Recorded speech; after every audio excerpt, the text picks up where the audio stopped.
조교사 부부님들 오랜만입니다. 반갑습니다. 네. 2021년에는 조교사 청년회 한 번도 못 왔던 것 같아요. 제가 1월부터 8월까지는 일이 없었어가지고 저도 좀 정진이 필요하고 좀 쉬는 시간이 필요해서 좀 산사에 있고 그랬었는데 오늘에 이제 다시 여러분들을 뵙게 돼서 너무 반갑습니다. 그래서 제가 1월 달에 처음 토요일 날 오겠다 했습니다. 새해를 맞이해서 같이 새로운 마음으로 공부하실 수 있게 새해 첫 이 주말에 한번 뵙자고 했습니다. 그동안 잘 계셨습니까? 예. 그리고 또 제가 요즘 절에서 법회나 이런 걸 잘 안 해서 이렇게 실제 비대면으로만 해서 이렇게 힘들었었는데 법회에 참가하실 분들이 많이 좀 뵀으면 하는 분들도 많이 오셔서 우리 불자 여러분들도 반갑습니다. 예. 자, 이제 벌써 2022년입니다.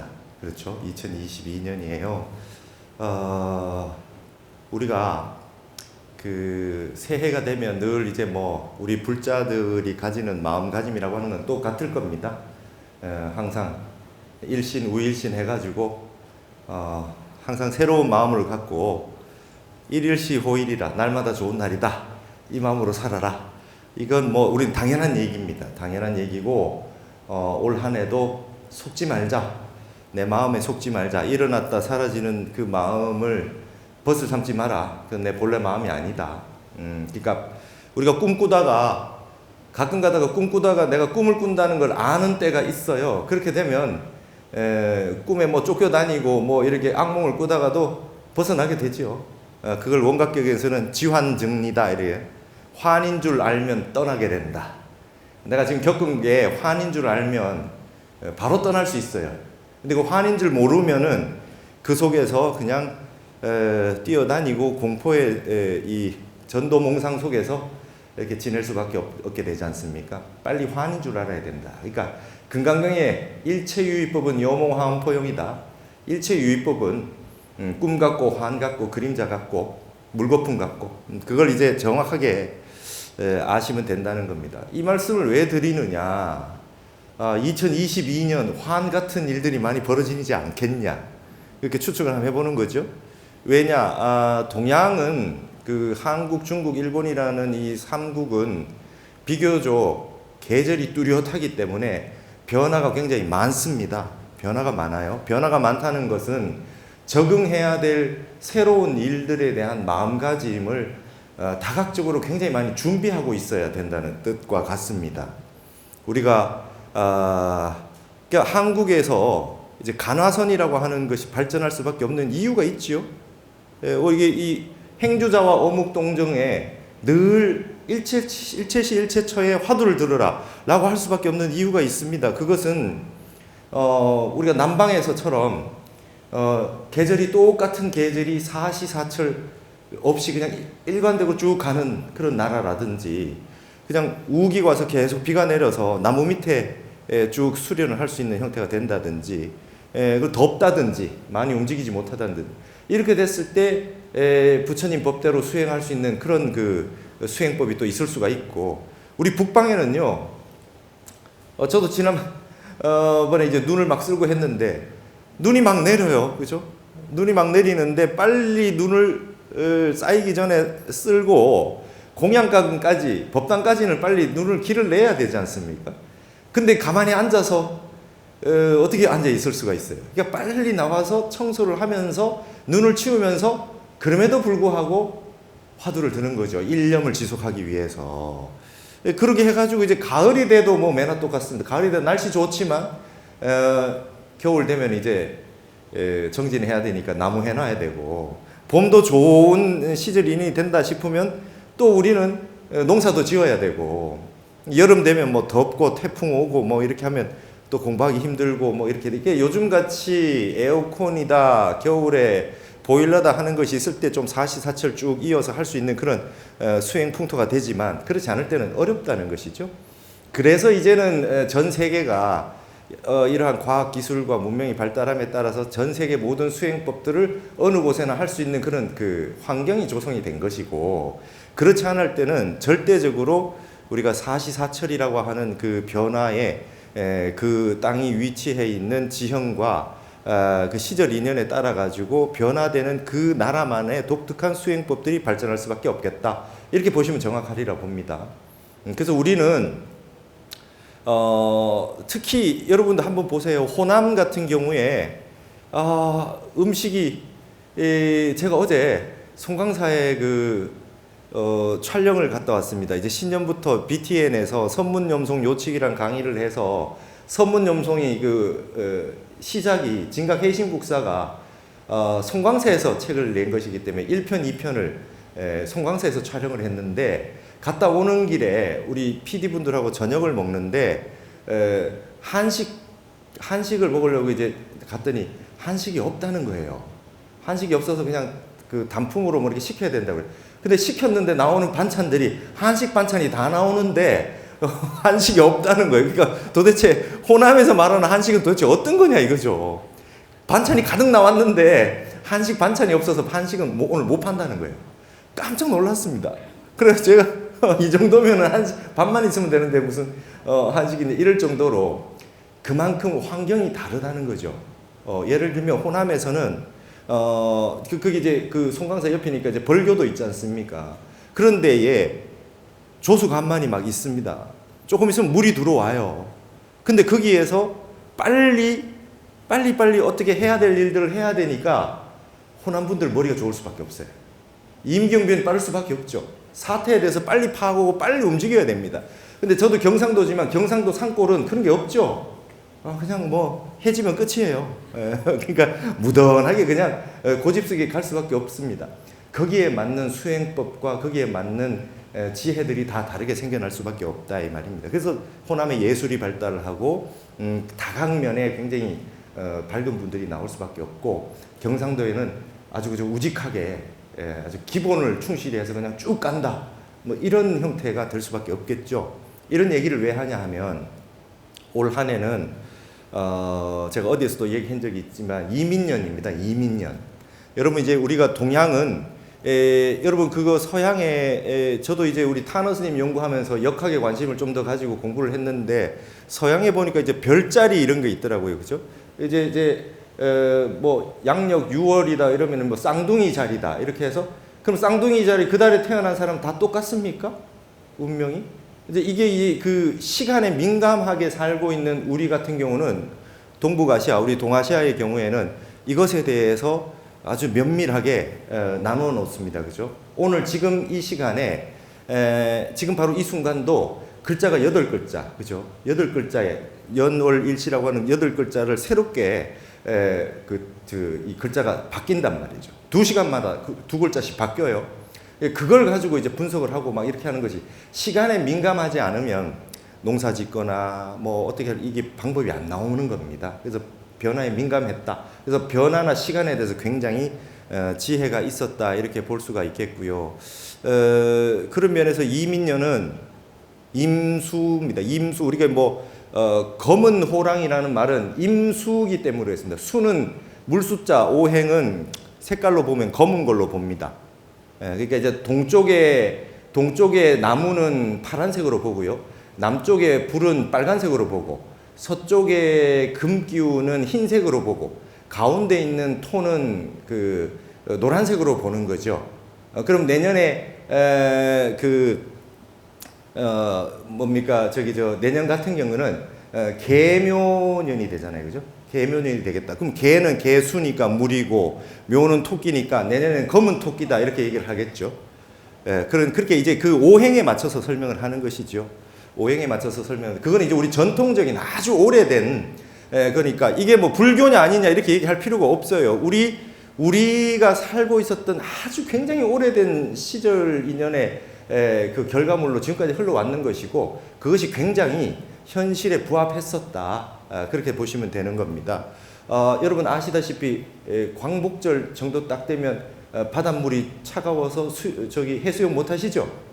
절기라고 하는 것이 태양과 지구의 관계 속에서 맺어지는 그 온도차라고 하는 것이 그냥 춥고 덥고가 아니라 실제 기온이 그렇게 만들어지고 있기 때문에 그런 거에 우리가 민감하게 살았습니다.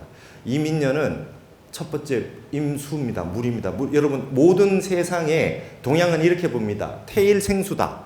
가장 첫 번째는 물부터 시작했대요. 물이 있어야 생명체가 시작하니까. 물부터 시작을 해가지고 거기서부터 시작이 되기 때문에 물이라고 하는 수를 1번으로 봅니다. 숫자가 1번입니다. 1번. 그래서 1육수 2칠화라 그래요. 그러니까 1하고 1, 2, 3, 4, 5. 5는 토거든요. 6이 다시 물입니다. 그러니까 물은 1입니다. 1. 그러니까 이제 무슨 뜻이겠습니까? 새로 스타트한다는 거죠. 이민년은. 그러니까 이렇게 이제 우리 동양에서 봤다 이거죠. 이런 동양을 좀 이해해야 이제 우리 불교 공부하는 분들은 동양학에 서양학보다는 동양학이 좀 많이 가깝다고 봐야 되는데 전통적 한학에 기반해서 이런 걸 좀 아시면 이제 좀 이해하기 쉽다 이거죠. 그래서 인이라고 하는 건 임묘진 했을 때 해자축, 기해년, 경자년, 신축년 이 3년은 해자축이라고 하는 물이고 이건 겨울을 해당해요. 그러니까 임묘진으로 오면은 인부터는 인목인데 나무에 나무. 말하자면 봄을 상징하고 시간적으로는 인시 새벽 예불하는 시간 3시부터 5시 이제 인시라고 하는 것은 태양이 이제 시작되는 시간입니다. 태양의 기운이. 그래서 다른 게 없습니다. 인오술 뭐 이렇게 합이 들었다는 건 딴 얘기가 아니라 오화라고 하는 태양의 기운은 인시에 시작해서 술시에 막을 내린다. 그렇기 때문에 인과 오와 술은 서로 상관관계에 있다. 이렇게 보는 겁니다. 그러면 인시에 새벽 3시에 일어나는 인시하고 그 임수하고가 합하면 어떻게 되느냐? 임수의 이민이니까 수생목 이랬죠. 이제 새로운 새싹이 일어나는데 시작을 하고 새로운 나무의 기운으로 새벽 같은 기운이 일어난다. 그럼 이민년에는 전 세계적으로 다들 뭔가 스타트한다. 그죠? 스타트한다.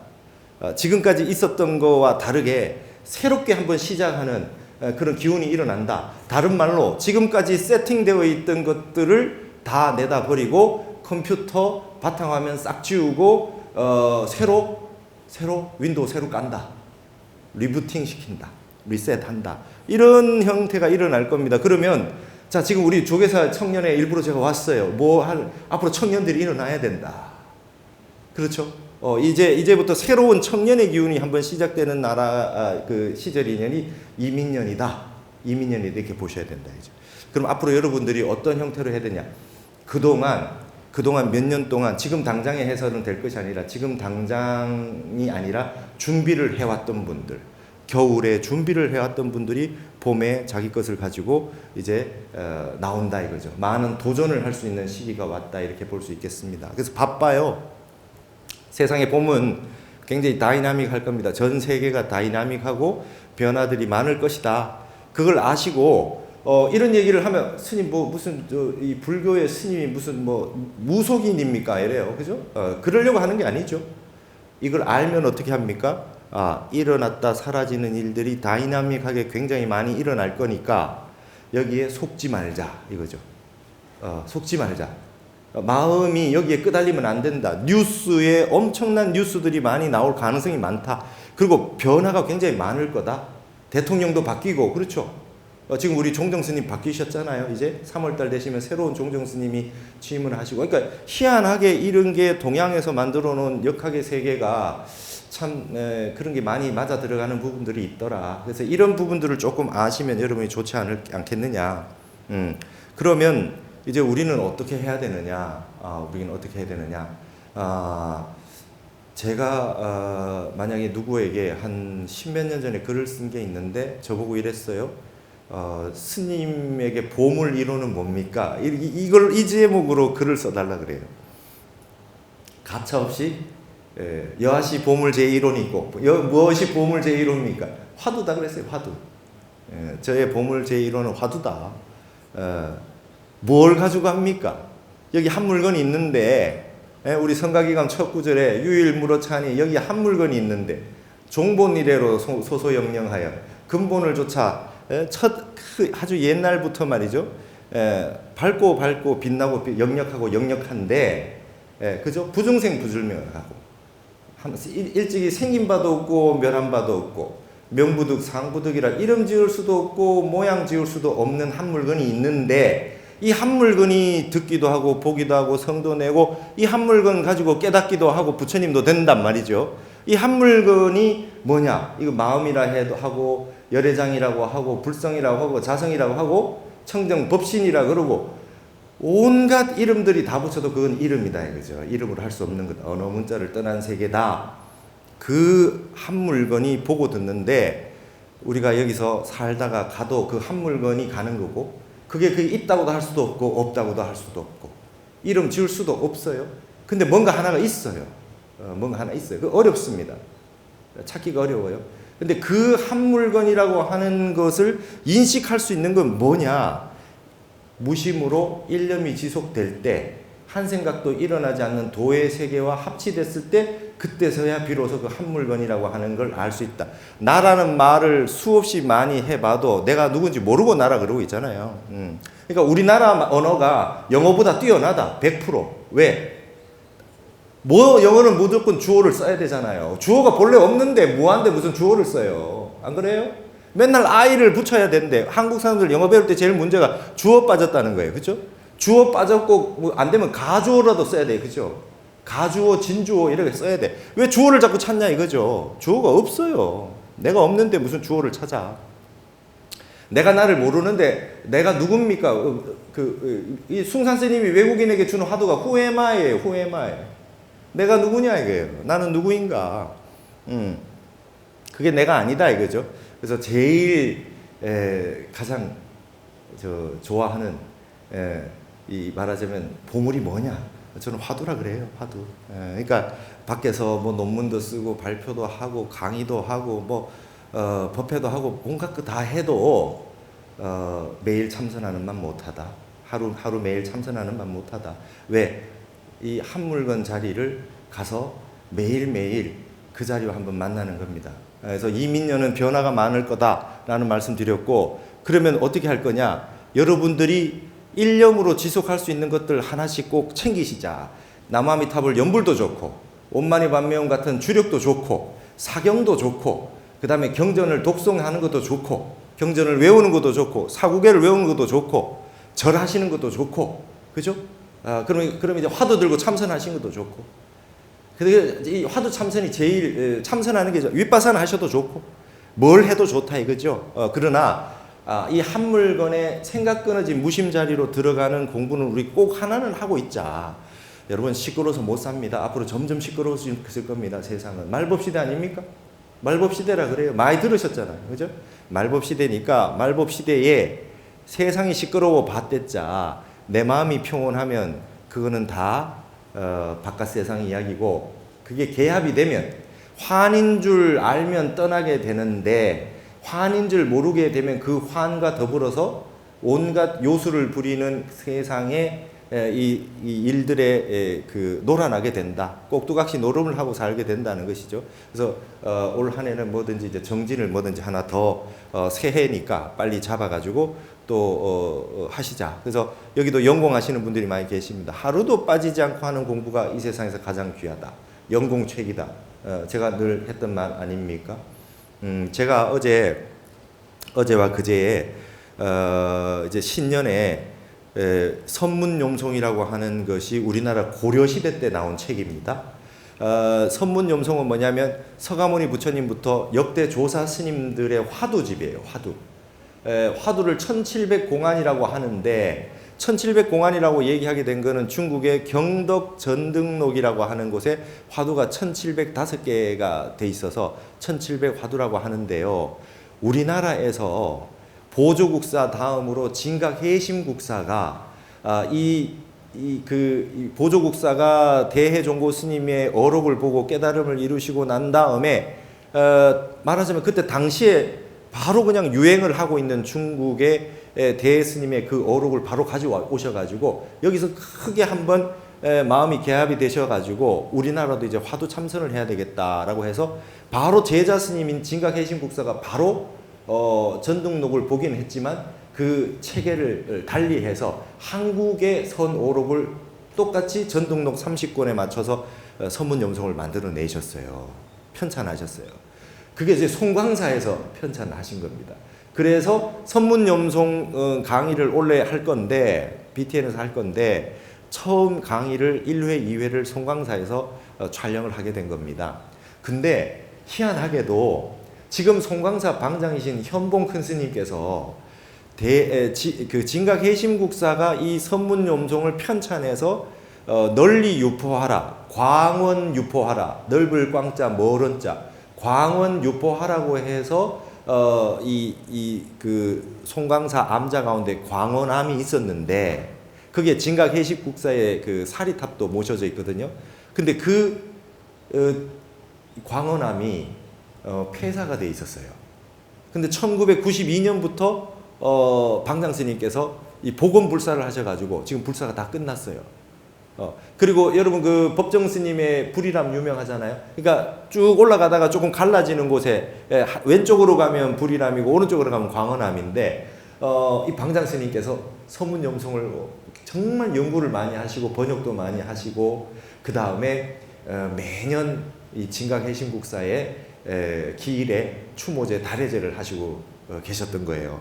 그래서 제가 이것을 한다고 하니 너무 좋아하셨어요. 그 스님께서 적극적으로 이 촬영을 하는데 허가를 해주셔가지고 이틀 동안 정말 환희심 나게 촬영을 하고 왔습니다. 저희 은사 스님이 송광사 포교국장을 17년 하셨던 가간 스님이신데 우리 은사 스님이 송광사에 계심에도 불구하고 저는 송광사에 선원을 못 들어가 봤어요. 선방 한 번 구경을 못했어요. 여러분 아시죠? 여기 많이 아시다시피 송광사는 전통을 가장 잘 지키고 아주 그냥 굳건하게 잘 지키는 그런 곳입니다. 그래서 쉽사리 뭐를 그 바깥에 있는 이 세간의 바람이 들어오지 못하는 곳입니다. 너무 멋있는 어떤 그런 면이 있어요. 왜냐하면 우리도 저도 이제 해인사 출신인데 본사가 해인사 스님들은 이제 그 다이나믹 합니다. 기상도 좋고 막 이렇게 그 또 이 예불을 하는 거 보면 굉장히 빠르게 하잖아요. 그런데 송광사는 어때요? 천천히 하시고 그리고 그런데 점잖으시고 그죠? 그래서 뭐든지 바깥에 변화가 왔을 때 천천히 이제 굴하지 않고 끝까지 가는 거였는데 방장 스님이 그러시더라고요. 우리 송광사는 이 마강 법약한 시절에 마군이가 치성하고 법이 약해진 이 말법 시대에도 옛날에 하던 대로 그대로 하고 있겠다. 그대로 하고 있다 보면 이 불법이 쇠퇴할 수도 있고 좀 침체기를 겪을 수도 있으나 뿌리가 살아만 있으면 나무가 말라가다가도 뿌리만 살아있으면 그 가운데 새 순이 나타나고 그죠? 새 잎이 나오고 새 가지가 자라나서 다시 옛 모습대로 환하게 큰 나무가 될 수 있다. 그 근본 자리를 우리 송광사는 지키고 있을 것이다. 이렇게 말씀하셨어요. 너무나 멋있는 말씀 아닙니까? 그래서 요즘 이제 여러분 아시다시피 전 세계가 생활 그 시간대가 많이 변화됐어요. 9시, 10시에 자는 분이 잘 없지 않아요. 보통 11시, 12시에서 많이 그렇게 저기 하시니까 새벽에 3시 예불을 하는 것이 전체적으로 좀 현실과 맞지 않다 그래서 많은 곳에서 이제 4시 예불로 많이 바꿨죠. 그렇게 좀 많이 했잖아요.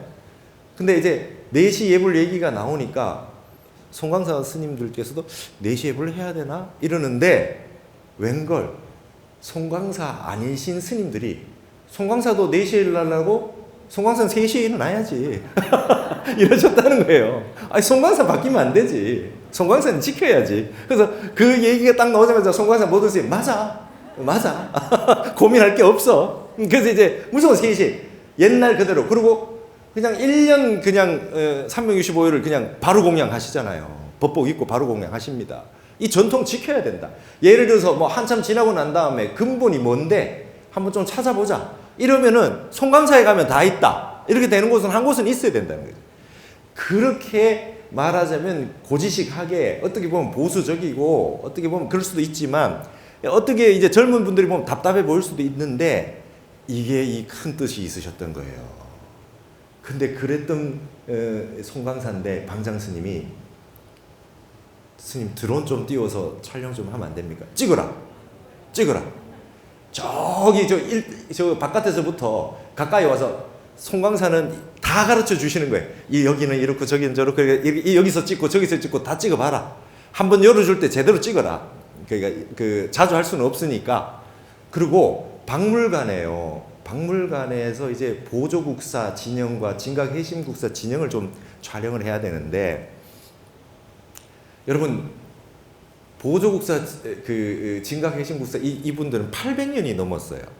그러니까 진영이 이미 너무 오래돼서 이제는 박물관에 전시하는 것도 이제 똑같이 하나를 만든 말하자면 모사본이라 그러죠. 그러니까 왜냐하면 진품을 전시를 하게 되면 앞으로 먼 훗날까지 보존하기 어려울 수도 있으니까 그렇게 하는데 지금 희한하게도 박물관이 잠시 보수를 하면서 새롭게 성북박물관 잘 지은 거 아시죠? 그래서 약간 보수를 하면서 지금 전시를 안 하고 있어요. 전시를 했다고 한다면은 모사본이 있고 유리로 앞을 막고 있었을 텐데 이번에는 그냥 수장고에 바로 가서 촬영을 허가해 주셨어요. 그래서 진본을 유리 없이 촬영을 할 수 있게 됐어요. 그래서 BTN에는 영원히 남을 수 있는 진본 촬영이 가능했어요. 이번에 그 촬영도 했습니다. 그래서 거기서 멘트를 하는데 제가 말을 잘 못하겠어요. 흥분해가지고. 그래서 오늘은 주인공은 진영이다. 아무렇게나 하고 그냥 찍기나 잘 찍자. 그러고 했었습니다. 그 다음 날 이제 우리는 국사전이라고 하는 데를 아시죠? 국보인 국사전. 보조국사부터 시작해서 16국사가 계신데 16국사의 진영이 쫙 모셔져 있는 국사가 국보거든요. 거기도 잘 못 들어가잖아요. 거기도 촬영을 허가해 주셨어요. 촬영을 허가해 줘서 이제 그 정도면 우리는 충분하다 생각을 했고 정진하시는 선언은 상상도 못하고 있었는데 스님께서 저를 조용히 한번 이렇게 너는 스님은 알고 있어야 된다면서 저를 조용히 데려가서 선언을 한번 제가 처음으로 들어가 봤습니다. 그러니까 어떻게 돼 있느냐? 저는 충격을 받았습니다. 송강사 선언을 보고 충격을 받았어요. 그러니까 이 설법전이라고 하는 곳이 있고 선언이 있는데요. 설법전은 뭐냐? 보조국사께서 마지막 입적하시는 날 입적하실 줄 알고 여기 법상에 이렇게 올라가셔가지고 자 질문할 거 있으면 다 물어봐라 그러셨잖아요. 그러니까 답을 다 하시고 나서 더 이상 물을 게 없냐? 예, 없습니다. 이제 다 물어봤습니다. 그러니까 법상에서 딱 입적하셨어요. 그게 설법전이에요. 근데 이 설법전 옆에 선언이 있는데 여러분 다들 아시죠? 이제 불교에 대해서 공부를 좀 많이 하신 분들은 다 아실 겁니다. 삼보 사찰이 있다. 불보, 법보, 승보. 불보 정찰 통도사, 법보 정찰 해인사, 승보 정찰 송강사 이렇게 돼 있잖아요. 근데 이제 불보 정찰은 부처님의 법당 바로 뒤에가 부처님 사리가 모셔져 있으니까 부처님의 몸 그대로 있으니 불상이 필요 없어서 정멸보국은 다 불상이 없잖아요. 그래서 어떤 데는 그냥 이제 벽면으로 해놓기도 하고 어떤 데는 유리로 해서 사리탑이 보이기도 해놓고 이렇게 했잖아요. 그게 이제 불보정찰 아닙니까? 얼마나 신심이 납니까? 그 다음 법보정찰은 해인사 가보시면 대적광전 뒤에 위쪽에 팔만대장경이 있단 말이죠. 그러니까 이제 법보정찰 아닙니까? 부처님 말씀이. 승보정찰인 송강사는 대웅전 위에 선언이 있는 거예요. 승보니까. 그래서 우리는 그게 스님들께서 정진을 하고 계시니 우리가 들어가 볼 수가 없었지 않습니까? 근데 이번에 방장 스님께서 설명을 해 주시는데 대웅전 위에 있는 라인에 쭉 보면 전부 스님들과 관계된 그 법당과 이 형태가 다 돼 있다는 거예요. 어떻게 돼 있냐? 맨 왼쪽에 보조국사 사리탑이 있어요. 그 다음에는 송강사 역대 효봉 스님, 구산 스님, 일각 스님, 보성 스님, 지금 현봉 스님에 이르기까지 역대 방장 스님이 기거하시는 삼이람이 있어요. 그 다음에 그러고 나서 보조국사가 설법하셨던 설법전이 있고, 그 다음에 스님들의 선언이 있고, 현재 지금 정진하시고 있는 선언이 있고, 그리고 고려시대 때 국사를 지내셨던 16국사의 국사전이 있고, 그리고 풍암영각이라고 해서 고려 이후에 조선시대부터 지금까지 큰 스님들의 진영이 있고, 그러니까 여러분 쭉 연결해서 전부 스님들의 승부가 있잖아요. 근데 희한하게도 송광사의 그 산맥의 풍수가 양류도수랍니다. 양류도수. 버드나무 가지가 거꾸로 이렇게 늘어져 있는 거.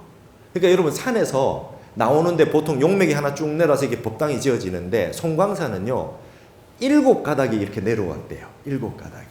예, 그래서 그 안에 보조국사 사리탑, 그 다음에 삼이람, 그 다음에 설법전, 스님 선언, 국사전, 그 다음 풍암영각까지 전부 스님들과 관계된, 예전에 처음 여기를 결사를 하셨던 보조국사부터, 그 다음에 그 16국사까지, 그리고 난 다음에 근대의 큰 스님까지, 그리고 지금 가장 큰 스님, 그리고 또 다시 지금 정진하고 있는 스님들의 선언까지가 법당 위에 쫙 일렬로 이렇게 돼 있어요. 그 설명만 들어도 환희심이 났는데, 법당을 선언을 딱 들어갔는데요.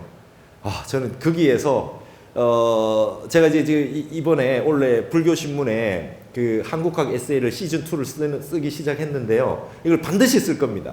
전 세계인이 한국의 정신 문명이 뭐냐, 한국의 정신과 한국을 대표할 수 있는 사상이 뭐냐 물어봤을 때, 우리는 무조건 심학이다, 마음 수행이다, 근본 마음이다. 우리는 무력이 아니라 물력이다. 무력이란 말은 있는데 문과 무가 반대인데 왜 문력이란 말은 없습니까? 우리는 지금까지 폭력과 힘과 약육강식으로 살아왔던 이 말법시대까지의 시대를 종식시키고, 한국은 문화의 힘으로 세계를 한번 저기 할 거다. 이거는 그 대신에 누구를 다치게 하거나 위압하거나 하는 것이 아니라 함께 화합하고 함께 즐겁고 함께 행복할 수 있는 것이 문화의 힘이니까 우린 문화의 힘으로 간다. 문화의 힘이 어디서 나오느냐? 마음에서 나오는 거 아닙니까? 물력이다, 물력. 그리고 중요한 건 심력이다, 마음의 힘이다, 심력. 물력이고 심력인데 거기에 핵심을 저는 송광사 선언에서 봤어요. 뭐냐? 여러분 한 번씩 스님들 선언에 한번 가보시면 새벽에 예불을 어떻게 하십니까? 죽비 예불 하죠. 죽비 예불 합니다. 제가 선언에 처음 갔을 때 너무 멋있었어요. 이 장삼을 입지 않아요, 스님들이. 선언의 스님들은 아침에 일어나시면 정진하시는 스님들 옷 그대로 적삼 입으셔도 되고, 이 동방 입으셔도 되고, 그냥 그 입는 평상복 위에 그냥 가사를 하나 딱 걸치신다, 새벽에. 그리고 죽비 삼타에 의해서 3번 절한다. 그리고 예불 끝. 그리고 바로 정진이에요. 선언은 그렇게 돼 있죠. 그래서 딱 수자 스님들 경우에는 장삼을 잘 안 하시는 습관이 들어있어요. 저도 선언에 있다 나오니까 이 장삼을 안 입게 되더라고, 자꾸. 그냥 가사만 하나 딱 입고 다니고, 수자는 괜찮다, 이렇게 딱 인정해 주시는 그런 우리 가풍이 있었어요.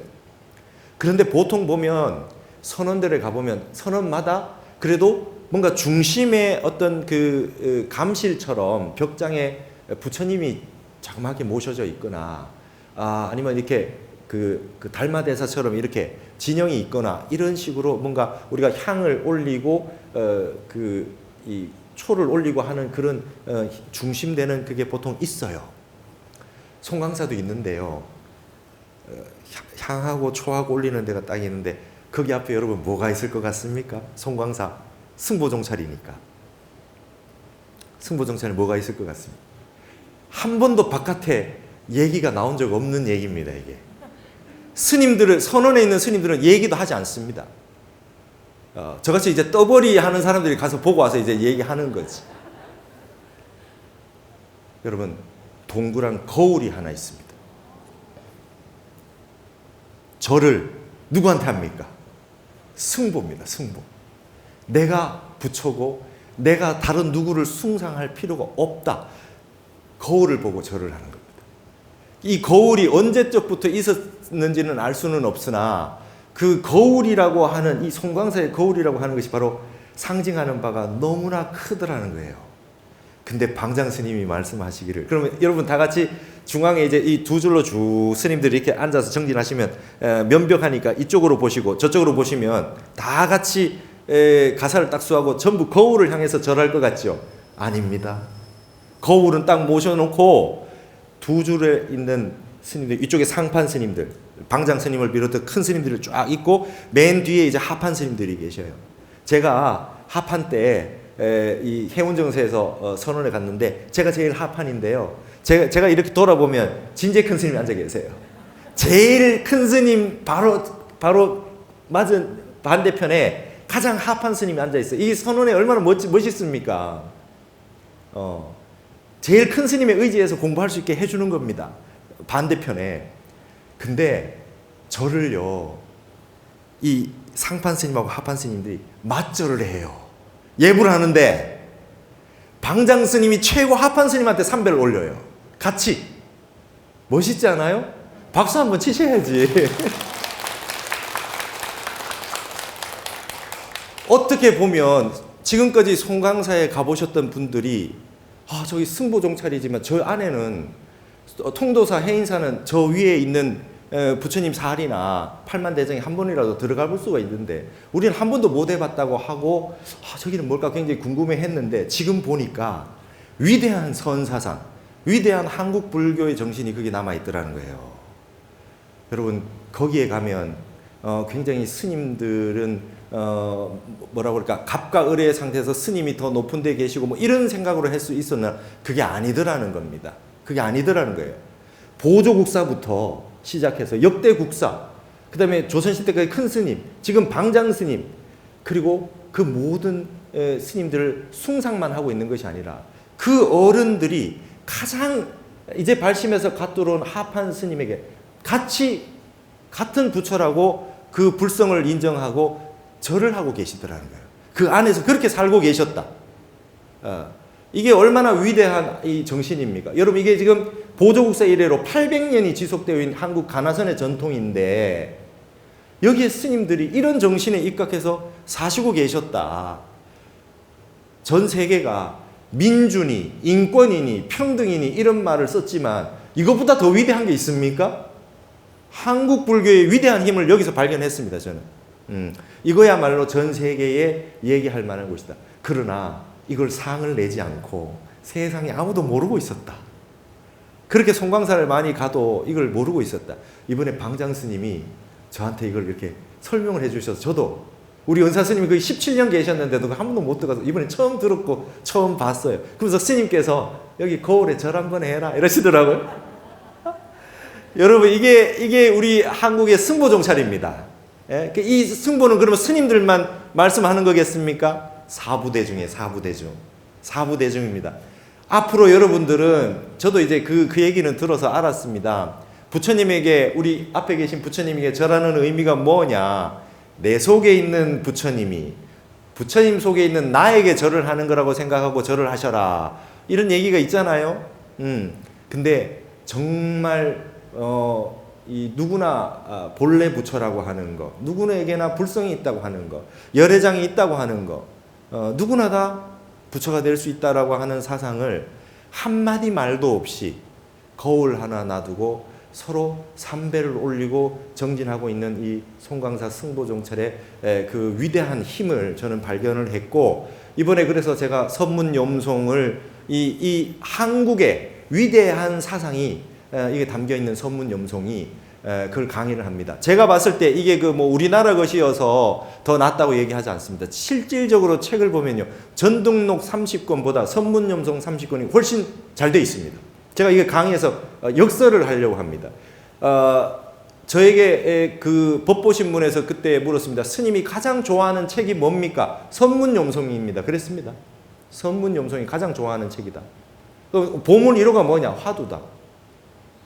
그렇게 얘기했습니다. 예. 그러니까 이러한 그 한국의 어떤 그 수행 가풍, 아까 말씀드렸던 이 문화, 그 다음에 이 마음의 힘, 이런 것들을 바탕으로 해서 지금 우리 젊은 이 청년 법우들은 앞으로 세계 속으로 나가야 된다. 여러분 저는 그렇게 생각합니다. 한국은 이제 점점 젊어져야 한다. 기득권 세력이니 뭐 갑이니 이런 분들이 아니라 제가 생각했을 때 저의 후속 세대가 훨씬 저희들보다 뛰어납니다. 제가 동국대에서 강의를 해보면 우리 시대 때보다 리포트를 더 잘 씁니다. 그리고 더 성실합니다. 훨씬 공부를 더 많이 하고 스펙이 더 좋고 우리보다 훨씬 뛰어납니다. 근데 지금 취직을 못한다니요.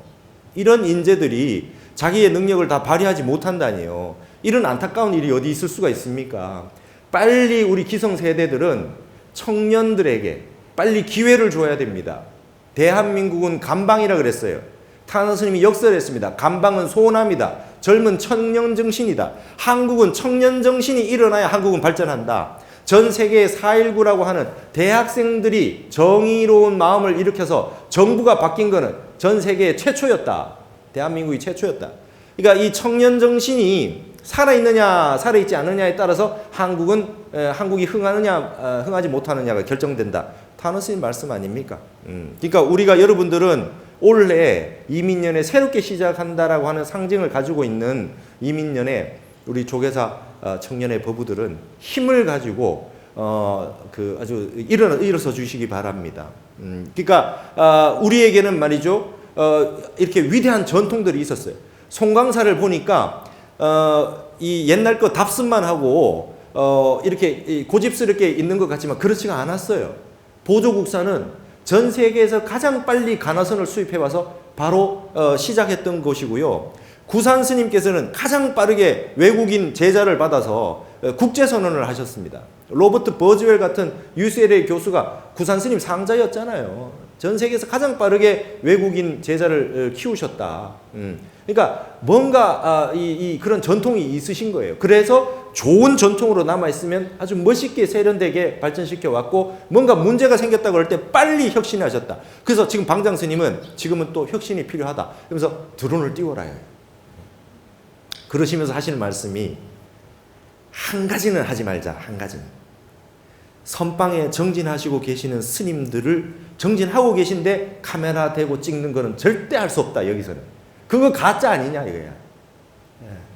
그거는 하지 말자. 그거는 절대로 하지 말자. 그래서 여러분 앞으로 이 얘기를 들으시면 이제 송광사 가실 분들이 꽤 생기시리라고 봅니다.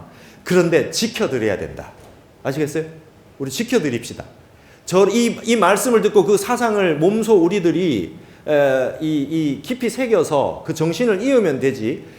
그러한 가풍이 이어지고 있는 그 말없이 거울을 놓고 절을 하시면서 누구나 다 부처이고 사부대중이 똑같이 불성을 가지고 있는 위대한 사람이 곧 부처다. 무비스님 말씀하신 인불사상 그걸 그대로 현실로 말없이 실천해서 상을 내지 않고 지금껏 유지해 오셨던 이런 가풍을 우리가 정말 더욱 지켜드리자. 그러니까 이런 부분들을 저로 하여금 그래도 얘기하게 해주셨잖아요. 우리 방장스님이 저 유튜브 보셔가지고 그래가지고 문강스님 여기 와서 한번 봐라 이렇게 얘기해 주셨어요. 근데 이제는 우리 청년 문화입니다. 청년 불자들이 살아나야 됩니다. 그리고 여기에서 정말 공부 제대로 하는 청년 불자들 그리고 불교의 부처님 가르침의 근본에 아주 적합한 새로운 문화를 창출해 주시기 바랍니다. 불교 문화. 근데 여러분 불교 문화라고 해서 불교에 집착하지 마세요. 불교는 말이죠. 마음법인데 어떻게 불교에만 불교가 있어요. 예. 모든 부분에 불교 아님이 없어요. 마음이니까. 예. 타너 스님이 그러시더라고요. 외도가 어딨냐고. 바깥이 불교의 안팎이 어딨나요? 그러셨어요. 마음 바깥의 거 얘기하는 것이 외도지 마음을 얘기한다고 하는 건 다 내전이다. 예. 그러면 여러분 신문도 내전입니다. 그거 전부 마음 얘기 아니에요? 예. 모든 어떤 내용도 다 근데 어떤 눈으로 보느냐입니다. 예. 예. 소가 물을 마시면 우유를 만들어내고 뱀이 물을 마시면 독을 만들어내듯이 우리가 어떤 불교의 근본적인 가르침을 가지고 보면 세상의 모든 것이 불교의 이치로 다 해석할 수가 있고 좋습니다. 조용하게 멋있는 사찰의 고즈넉한 그 모습 그대로 한번 찍어서 전 세계 사람들이 그걸 보고 감동할 수 있는 1000년 이상 된 암자들 이 세계적인 이런 보물들을 지금 드론이라든지 이런 걸 촬영을 해서 남겨놓는다면 예, 이 디스커버리 같은 거, 그죠? 엄청난 전 세계의 영상을 통해서 보여준다면 우리는 잘 알지 못한 별것 아닌 것으로 생각하고 평상시에 그냥 늘 그냥 옆에 있었던 것 같지만 전 세계 사람들은 깜짝 놀랄 것이다. 이런 부분들을 한번 기획을 한번 해봤으면 좋겠다는 생각을 가지고 있거든요. 그러니까 여러분들도 이제는 이 불교는 옛것이 아닙니다. 매일매일 새로운 마음을 쓰고 지금 이 순간마다 새로운 마음이 일어나고 사라지고 일어나고 사라지고 하는 그 어떤 뉴스보다 빠른 뉴스가 이 마음속에 일어나고 있는데 이것이 어떻게 불교가 옛것입니까? 세상에서 가장 빠른 게 불교 아닙니까? 광 케이블보다 더 빠른 게 1초에 수십만 가지 생각을 왔다 갔다 할 수 있는 이 엄청난 435의 법계가 바로 우리 불교의 마음법인데 이게 어떻게 옛것이겠습니까? 가장 빠른 것입니다. 그래서 스티브 잡스 같은 분들이 그 참선하고 조동종의 스님에게 선을 배우면서 그런 어마어마한 문화를 만들어낼 수 있었던 그런 베이스가 됐다고 생각을 해요. 그러니까 여러분 힘내시고 바깥의 걸 볼 거 없습니다. 내 마음속에 새로운 문화와 새로운 세계를 창조할 수 있는 그런 컨텐츠는 여러분들에게 이미 다 갖춰져 있다. 그리고 그 모든 것들이 한국 불교의 역사와 문화를 자세히 봐서 새로운 눈으로 발굴만 한다면 그건 전 세계를 주도할 수 있는 그런 이 멋진 뿌리를 아까 말씀하셨던 방장 스님이 말씀하셨던 그 멋진 나무의 뿌리들이 다 있다. 그걸 찾아만 내면 된다. 그거를 가지고 길러내면 전 세계 사람들이 환희용락할 수 있는 우리 지금 젊은이들의 문화가 전 세계 사람들이 한국어를 따라 부르고 노래를 하고 영화를 보고 드라마를 보고 하고 있는 그 세계에 못지않은 불교 문화로 전 세계를 놀라키게 할 수 있는 것들이 나온다. 이미 사찰 음식과 템플스테이는 그렇게 하고 있지 않습니까? 이 한국 선도 똑같이 이와 같은 송광사 선언에 있는 이런 사상들이 또 새롭게 나온다면 멋진 21세기의 이 한국 문화의 힘이 전 세계를 한번 강타할 것이다. 그리고 우리는 다른 나라를 괴롭힐 마음이 없다. 일본에게 그렇게 당했어도 한 번도 저는 지금까지 살아오면서 한 번도 일본을 쳐들어가서 일본을 다 그냥 우리 마음대로 식민지를 하고 일본 사람을 괴롭힐 원력을 가지고 있습니다. 이런 사람을 한 명도 본 적이 없어요. 한 번 좀 그럴 법도 한데 그런 사람이 하나도 없고 너무 빨리 용서하고 그죠? 너무 빨리 그럴 수도 있지. 이래서 문제지 한 번도 그 폭력적인 마음을 내는 분을 본 적이 없어요, 제가. 이렇게 평화를 사랑하는 민족이고 문화와 마음을 중시하는 민족입니다. 그래서 이 땅에 태어나서 살고 있는 것이 얼마나 아름다운 일이고 행복한 일인지 절실하게 저는 이번에 한번 또 느끼고 왔습니다. 강의를 한다고 갔지만 가장 많이 배우고 온 사람이 저였습니다. 그리고 너무나 감동적이고 너무나 기뻐서 오늘 이 얘기를 하지 않을 수가 없다. 그래서 벌써 그 강의가 TV에 나가기 전에 벌써 다 유출이 다 돼버렸지 않습니까? 조계사 청년회에 왔는데 이 얘기를 안 할 수 없다. 하여튼 여러분 올해는 여러분 각자의 정말 최고의 수행을 자기에게 맞는 수행을 하나 골라서 빨리 시작합시다. 스님 무슨 수행을 해야 됩니까? 그러면 저는 묻습니다. 오늘 저녁을 뭘 드실랍니까? 저녁을 제가 메뉴를 선택해 드려야 됩니까? 매일 밥을 먹다 보니 내한테 제일 맞는 음식이 찾아지지 않았습니까? 해봐야 됩니다. 이것저것 다 해보십시오. 해봐서 가장 맞는 수행법을 찾으십시오. 그러고 난 다음에 내 몸에 맞고 내가 먹으면 건강해지고 하는 것들이 수행이 있으면 그걸 찾아서 매일 하셔라. 하루도 빠지지 말고 밥을 먹었다가 한 사흘 쉬었다가 그다음에 한 일주일 동안 되게 그냥 한 10끼씩 먹었다가 용맹정진으로 먹었다가 그 다음 날은 굶고 이러십니까? 매일매일 참선합시다. 매일매일 정진합시다 이거죠. 그러니까 이 다반사란 말이 그거 아닙니까? 차 마시듯 밥 먹듯 정진하시면 된다. 그것만 되면은 공부하다 죽으라고 말씀하셨던 해암 스님의 뜻이 살아나지 않겠냐 이렇게 생각합니다. 저는 오늘 아침에도 참선하고 왔습니다. 저는 바깥에 보면 그냥 강사라 그러고 그런 얘기 듣지만 저는 마음속으로 항상 화두드는 수자라고 생각하고 제 마음은 항상 선원 좌복이 앉아 있습니다.